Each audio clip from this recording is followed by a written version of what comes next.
Hello, સ્વાગત છે exam today પર. મિત્રો, એલઆરડીની રનિંગ આવી રહી છે 21 તારીખથી અને વિદ્યાર્થીઓ કન્ફ્યુઝન છે. કોઈની હાઇટ નથી થતી, કોઈનું વજન અને કોઈની ઊંચાઈ, બરાબર, કોઈનું ટાઈમ. તો તમામ માહિતી તમને આ વિડીયોમાં મળી જશે, તમારા કોલ લેટર નીકળવાથી માંડીને પીએચટી સુધીની, બરાબર. તો છેલ્લે સુધી વિડીયો સાથે બની રહેજો. માત્ર 5-7 મિનિટનો વિડીયો છે, પણ તમારા બધા કન્ફ્યુઝન આમાં દૂર થઈ જશે. મિત્રો, વિડીયો પર આવીએ એના પહેલાં તમને જણાવી દઉં, specially Gujarat police constable PSI LRD માટે એક્ઝામ ટુડેનું લેટેસ્ટ એક વર્ષનું કરંટ અફેર્સ, જેમાં તમને Olympic, Paralympic, Covid, IPL, GI tag, બદલાયાના વર્તમાન પદાધિકારી, પુસ્તક લેખક, company CEO, brand ambassador, award GK, sport GK, G20 summit, T20 world cup, FIFA world cup, election GK, Ayodhya GK, budget, champions trophy, IPL, Padma awards, આવી રીતના મિત્રો ટોપિક વાઇઝ કરંટ અફેર્સની PDF, છેલ્લા એક વર્ષની લેટેસ્ટ મંથલી કરંટ અફેર્સની PDF, 10,000થી વધારે પ્રશ્નો, ઇન્ડિયા, ગુજરાત, ઇન્ટરનેશનલ લેવલનું પૂરું કરંટ અફેર. તો આમાં તમને મંથ વાઇઝ અલગ અલગ મંથની અલગ અલગ કરંટ અફેર્સની પીડીએફ મળશે, બરાબર. ઓછા મહિનાની જોઈએ તો ઓછા મહિનાની પણ મળી જશે. તો પીડીએફનો ચાર્જ એક વર્ષનો ખાલી 200 રૂપિયા છે, ખાલી 200 રૂપિયા. 9510411961 પર ગૂગલ પે, ફોનપે, પેટીએમ કંઈ પણ કરો, સ્ક્રીનશોટ મોકલી આપો, 2 મિનિટમાં પીડીએફ મળી જશે. તમામ પરીક્ષાઓમાં મિત્રો મારું 100% કરંટ અફેર પૂછાય છે. ગઈ એલઆરડી પરીક્ષામાં પણ 100% કરંટ અફેર પૂછાયું છે. કોઈએ સબૂત જોવા છે અથવા તો ડેમો પીડીએફ જોવી છે તો પણ આ નંબર પર મેસેજ કરો. પોલીસ ભરતીને લઈને તમારા કોઈ પ્રશ્નો હોય તો પણ મેસેજ કરો. ડેમો પીડીએફ તો મિત્રો તમને કેવું ફ્રી છે જોવાની, એ તમારે ખાસ જોઈ લેવી, બરાબર. ડેમો પીડીએફ જોવાના કોઈ પૈસા નથી. એકવાર હાઈ કરો આ નંબર પર, બરાબર. હું તમને ડેમો પીડીએફ સેન્ડ કરીશ. ડેમો પીડીએફ જરૂરથી જોઈ લેજો.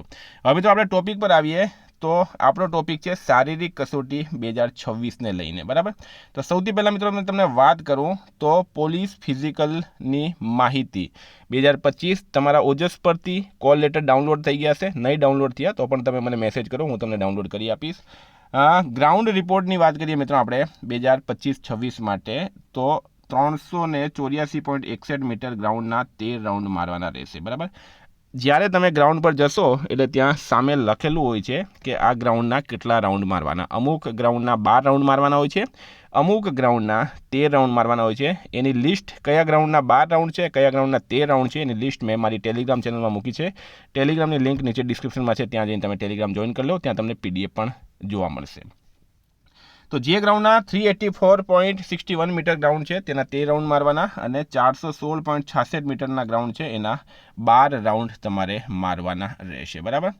મિત્રો, વાત કરીએ આપણે ઘડિયાળની. ઘણા વિદ્યાર્થીઓનો પ્રશ્ન છે કે સાહેબ ઘડિયાળનો શું ઇસ્યુ છે, બરાબર. તો ઘડિયાળની મિત્રો વાત કરીએ આપણે તો ઉમેદવારો ડિજિટલ કે સ્માર્ટ ઘડિયાળ સાથે મેદાનમાં પ્રવેશી શકાશે નહીં. સ્પષ્ટ તમને કહી દઉં, તમારું ઘડિયાળ ડિજિટલ છે અથવા તો સ્માર્ટ છે તો તમારે પ્રવેશ કરવાનું રહેશે નહીં, પરંતુ કાંટાવાળી ઘડિયાળનો ઉપયોગ કરી શકશે. આ અંગે દરેક મેદાને સૂચના આપવામાં આવેલી છે, બરાબર.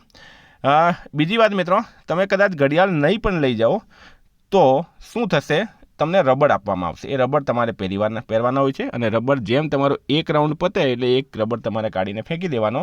તો એ રીતના તમે તમારા રાઉન્ડ કાઉન્ટ કરી શકો. બીજી સૌથી મોટી વાત, સામે જ્યારે તમે રનિંગ ચાલુ કરો એ ઘડિયાળ મૂકેલી હોય છે, ઘડિયાળમાં તમારો ટાઈમ જોવા મળશે તમને, બરાબર. તો 25 મિનિટ સુધી તમારે કન્ટિન્યુ દોડવાનું છે તમારી સ્પીડમાં.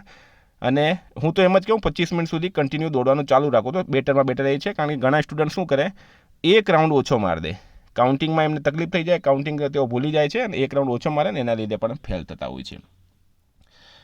પોલીસ ફિઝિકલની મિત્રો માહિતી આપું મેં તમને, તો પુરુષ ઉમેદવારોએ 5 કિલોમીટર દોડ કરવાની છે, મહિલા ઉમેદવારોએ 1600 મીટર દોડ કરવાની છે, એક્સ સર્વિસમેને 2400 મીટર દોડ કરવાની છે, બરાબર. અને ટાઈમ છે મિત્રો 25 મિનિટ પુરુષ ઉમેદવારો માટે. દોડની પ્રોસેસની વાત કરું તો સૌથી પહેલાં તમારે ગેટ એન્ટ્રી થશે, બરાબર. એના પછી તમારે રજિસ્ટ્રેશન થશે, એના પછી તમારે કોલ લેટર ચેકિંગ થશે. પગમાં મિત્રો ચીપ બાંધવામાં આવે છે, આધાર કાર્ડ તમારે સાથે લઈ જવાનું છે, અને સાથે તમારો જે કોલ લેટર છે સાથે લઈ જવાનું છે. એક સાથે 200 વિદ્યાર્થીઓને દોડાવવામાં આવે છે, બરાબર. ઘણા ગ્રાઉન્ડમાં શું થાય કે તમારી 7 વાગ્યાની શિફ્ટિંગ હોય પણ તમે જો વહેલા પ્રવેશ લઈ લો તો તમને પહેલાં પણ દોડાવી દે. તો હું એમ જ કહું કે ભાઈ જેમ બને એમ તમે વહેલા પ્રવેશ લઈ લો તો તમને ઠંડીમાં દોડવાનું મળે, જો 7-8 વાગે પછી પ્રોબ્લેમ થતી હોય છે રનિંગ કરતી વખતે, બરાબર. ગ્રાઉન્ડ પાસ ના પાસને લગતી માહિતી, બરાબર. ફિઝિકલ ટેસ્ટમાં કેટલી છૂટછાટ, છાતી, વજન, ઊંચાઈ, સાથે શું લઈ જવું અને ગ્રાઉન્ડની માહિતી, આ સંપૂર્ણ માહિતી મેં તમને અહીંયા આપી દીધી છે, બરાબર. હવે મિત્રો વાત કરું મેં ફિઝિકલની. તમારે પહેલી વાત તો કઈ છે કે જે તમને ચલાવવામાં આવશે નહીં, વાંકા ઢીંચાણવાળા, બરાબર. ફૂલેલી છાતી, ત્રાસી આંખ, સપાટ પગ, કાયમની અતિશય ફૂલેલી નસ, ફૂલેલો અંગૂઠો, અસ્થિભંગ અંગ, સડેલા દાંત, ચેપી ચામડીનો રોગ અને રંગ અંધત્વની ખામી. આમાંથી તમારે કોઈ પણ ખામી હોય તો તમે ડિસ્કોલિફાઈ થઈ શકો છો. બરાબર, થઈ જશે એવું નથી, પણ સંભાવના છે કે તમને ડિસ્કોલિફાઈ કરી દે. બરાબર, તે છતાં પણ આપણે રનિંગ માટે તો જવાનું જ છે. શારીરિક કસોટી 2026ની મિત્રો વાત કરું મેં તો મૂળ ગુજરાતના અનુસૂચિત જનજાતિના ઉમેદવારો માટે 162 ઊંચાઈ છે. વજન કાઢી દીધું છે, તમને વજનની ટેન્શન નહીં લેતા, વજન કાઢી દીધું છે. ઊંચાઈ 162 સેન્ટીમીટર જોઈએ. 79 ફૂલાવ્યા વગરની છાતી અને ફૂલેલી છાતી 84. બરાબર, અને અનુસૂચિત જનજાતિના ઉમેદવારો સિવાયના ઉમેદવારો માટે 165 ઊંચાઈ જોઈએ છે. 79 ફૂલાવ્યા વગરની છાતી અને 84 ફૂલાવેલી છાતી. મૂળ ગુજરાતના અનુસૂચિત જનજાતિના ઉમેદવારો, મહિલાઓની વાત કરીએ મિત્રો તો મહિલાઓ માટે 150 સેન્ટીમીટર જોઈએ છે. જે એસટી વર્ગમાં આવે છે એમને 150 સેન્ટીમીટર હાઇટ જોઈએ, અને એસટી વર્ગના છે તેમને 155 હાઇટ જોઈએ છે મહિલાઓ માટે. બરાબર, હવે મેન વાત કરીએ આપણે કે છૂટછાટ કેટલી આપવામાં આવે છે. બરાબર, ઊંચાઈમાં કેટલી છૂટછાટ આપવામાં આવે તો મિત્રો પહેલી વાત તો જો તમારે 1 ઇંચ અથવા તો 2 ઇંચ જો તમારે ઓછી પડતી હોય હાઇટ તો તમને છૂટછાટ સંભવત નહીં મળશે જરાક પણ. ફોર એક્ઝામ્પલ તમારે 162 હાઇટ જોઈએ છે, તમારી હાઇટ થાય છે 161.50. બરાબર, અને જો અધિકારી સારો હોય તો એમાં તમને છૂટછાટ મળી શકે છે. ચેસ્ટની વાત કરું તો તમને પહેલે ત્યાં 79 ચેસ્ટ તમારી હોવી જ જોઈએ. બરાબર, પુરુષોની. ફૂલાવેલી 84. હવે ઘણા લોકોને શું થાય, રનિંગ કર્યા પછી ચેસ્ટ નહીં ફૂલતી હોય તો તમને જણાવી દઉં કે ત્યાંના અધિકારીઓ ખૂબ જ સારા હોય છે. તેઓ તમને ડિપ્સ આપવા માટે, પુશઅપ્સ મારવા માટે ટાઈમ આપે છે. બરાબર, તો રનિંગ કર્યા પછી તમે પુશઅપ્સ મારશો તો 79થી 84 તમારી છાતી જે છે એ ફૂલાઈ જશે. એમાં જરાક પણ ચિંતા કરવાની જરૂર નથી. હાઇટની અંદર મિત્રો ઇસ્યુ આવે છે. બરાબર, જો 1 ઇંચ 2 ઇંચ પૂરેપૂરી જો ઘટતી હોય તો એમાં તમને ચલાવી લેવામાં આવશે નહીં.